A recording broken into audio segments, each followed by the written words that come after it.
Remember the charity, a point that we forget. It is for Allah. It's just that Allah's put a poor person to collect it on his behalf. Subhanallah.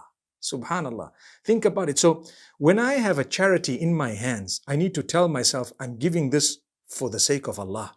This is Allah that I'm reaching out to because He wants me to reach out to Him by giving food to a poor person. That's what it is. When you think that way, you will automatically be respectful in the way you treat others. Don't throw money at someone. Give it to them. Don't throw a coin at a beggar. Give it to the beggar respectfully. And pray for the beggar and pray that the Almighty accept it from you.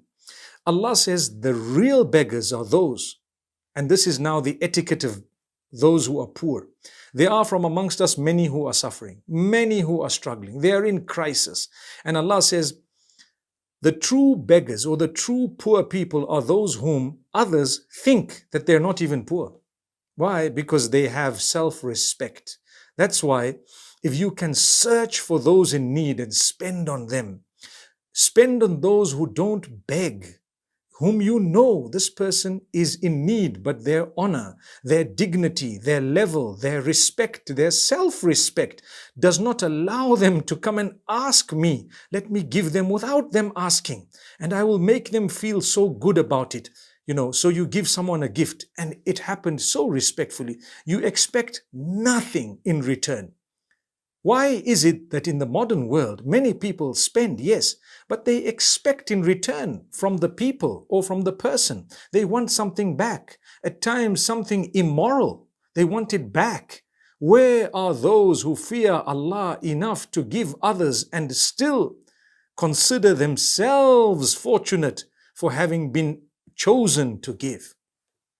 So give in a good cause. Search for those who are in need. For indeed, by reaching out to them, you will achieve a lot of goodness. They will pray for you from the bottom of their hearts. They will ask the Almighty to bless you further. They pray for you without you knowing, simply because you reached out to them at the time of their need. So they thanked Allah by praying for you too. Wow, look at how we would achieve comfort without even knowing that there was a crisis heading for us, and Allah diverted it. May Allah subhanahu wa ta'ala protect us.